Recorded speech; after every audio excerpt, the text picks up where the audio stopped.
Now that we all need a fleet of drinks, let's look at a couple of examples of what success might resemble. Some countries' demographic and geopolitical realities have forced them to deal with this transformation's leading edge sooner than the rest of us. There are a couple of places we can look to for inspiration, or at least for landmines. I have two for you to consider. Russia, as a success story. While everything in Russia is and always has been done in its own peculiar way, it is undeniable that Russia was part of the first big batch of countries to industrialize, after the Brits and on a similar time frame to the Germans. The intertwined demographic and industrialization stories of the Russians and Germans have been the story of Europe from the early 1800s right up to the current day. But whereas the Germans used the American-led order to take a quantum leap up the value-added scale and turn their economy from an industrialized one to a more export-oriented technocratic structure, the Soviet Union was the order's target, and so could do none of that. Instead, the Soviets went down the road of command-driven communism. Outside of the military realm, Russia simply could not keep up with the technological dynamism of the American-led world. As the years stacked up into decades, the Soviet economy plateaued in terms of sophistication, and nearly all economic growth in the 1960s and 1970s wasn't from technology or productivity, but instead from an expansion of the working-age population. More inputs, more outputs. To believe the Soviet Union would continue to function over the long haul, you had to believe that the Soviet population would continue growing, and that just wasn't in the cards. Between devastation and the world wars, Stalin's tender urbanization and collectivization efforts, broad-scale mismanagement under Khrushchev, and organizational stagnation under Brezhnev, the Soviet Union stopped generating sufficient numbers of new workers. By 1980, the demographic pipeline was already running dry, and then the bottom fell out. The trauma of the Soviet collapse was economic, cultural, political, strategic, and demographic. Between 1986 and 1994, the birth rate halved, while the death rate nearly doubled. Russia today is deindustrializing at the same time its population is collapsing. But Russia is probably one of the best-case scenarios for most of the industrialized world. Russia, after all, at least has ample capacity at home to feed and fuel itself, in addition to sufficient nuclear weapons to make any would-be aggressors stop and think before launching an assault. In a world of constrained trade and capital, one could be in significantly more dire straits than still having strategic depth, plus reasonably reliable food, fuel, and electricity. But the gold standard in terms of preparing for a post-growth life is elsewhere. Japan, growing old gracefully. Japan has been on the path to demographic oblivion for more than 5 decades. Extreme urbanization has been the norm since World War II, and there simply isn't enough space in Tokyo's omnipresent condos to easily raise families, much less families of size.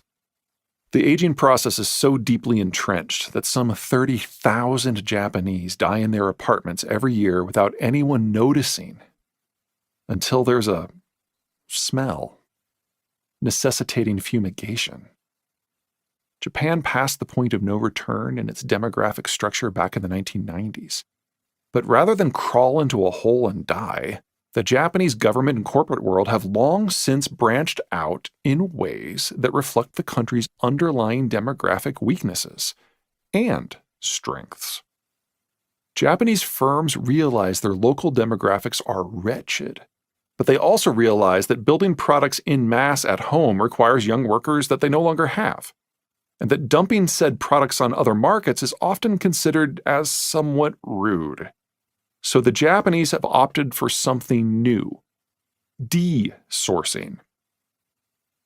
Japanese firms have relocated much of their industrial productive capacity to other countries, where they use more abundant local workers to produce the goods that are then sold into those same local markets.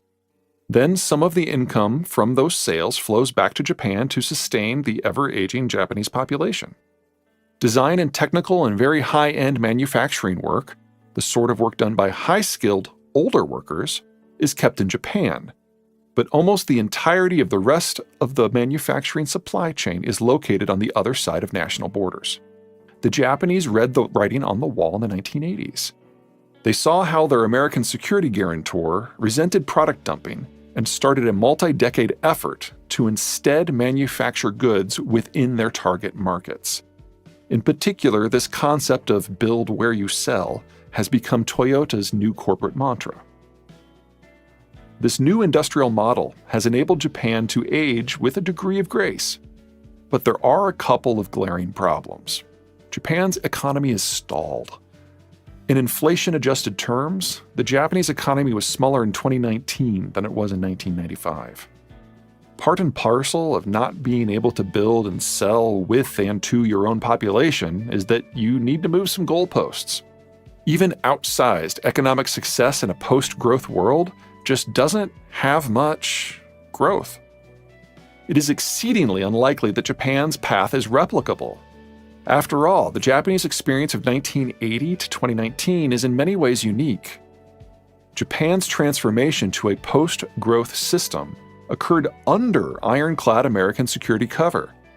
Tokyo never had to fear for its own physical protection at home. Contemporary America's disinterest indicates such cover will not be available for most countries. Corporate Japan faced no serious security threats abroad, in part because of the we're-all-friends-now nature of the post-Cold War environment, and in part because the Americans prevented any security threats from arising. The American departure from the world means that most countries, most trade routes, will be bereft of the sort of ironclad protection the Japanese evolved under. Japan's transformation occurred when its firms had access to global consumer markets, most notably the American market. Aging demographics aside, the American political system has turned sharply insular, and America simply is not going to be keeping the world open for trade. America certainly won't keep the world open for dumping products on the American consumer market. Japan was wildly wealthy at the beginning of its transition. In per capita terms, Japan became as wealthy as America in the late 1980s. All that industrial plant the Japanese built abroad had to be paid for, and the Japanese had to pay for it themselves. But they could pay for it themselves because while their demographics were turning, they had not turned yet. When the Japanese started desourcing in the 1990s, they still had roughly 20 years of a functional workforce to draw upon. Today, there are precious few countries who can lay claim to such a positive starting point in terms of wealth, and none have a tax base or worker capacity that will last more than a decade.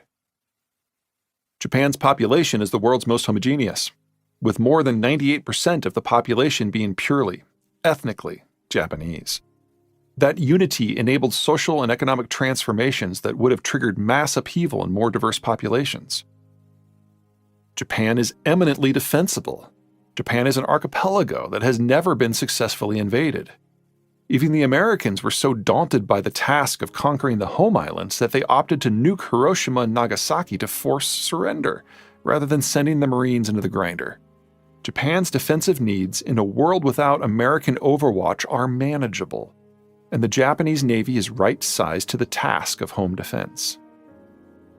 Finally, as with everything demographic, Japan had in spades the most critical asset: time. Economic transformation doesn't happen overnight. From the point that the old Japanese economic model broke in the 1989 stock and property market crashes, Japan had 3 decades to transition to what has become its new normal. There are precious few countries who boast the skilled labor and capital to attempt desourcing like the Japanese model. Denmark, the Netherlands, the United Kingdom, Singapore, South Korea, and Taiwan come to mind. The European states on the list might be able to look after their own security with limited American help, or perhaps a partnership with a more demographically stable France. As to the Asian states, they might be able to throw themselves at none other than Japan's mercy for their security overwatch. But for all of them, it would be a crapshoot as to where they'd desource to. To a degree, the Western Europeans who formed the original core of the European Union have tried this strategy with Central Europeans whom they admitted to the Union in the 2000s. But on average, the Central Europeans are aging even faster than the Western Europeans, so this strategy will collapse under its own weight in the 2020s. The Asian tigers have the possibility of desourcing to the Southeast Asian nations, and indeed some of that has already occurred. But none of them have the military capacity to sustain such a relationship with